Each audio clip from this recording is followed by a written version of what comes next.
Hello, in this video I will show you best camera features on Redmi 15C. So first thing, in the video section you are able to switch between resolutions by clicking over here, but you sadly cannot change the frame rate. You can only record in the 30 FPS. We have time lapse over here and you can make time lapses.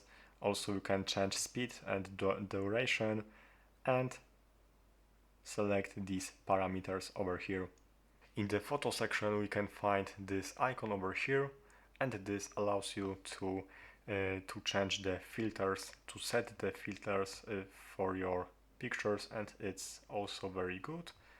And also you can adjust the beautify effect, which is also very cool. We can find portrait mode, night mode, and also Ultra HD mode, and this is very useful.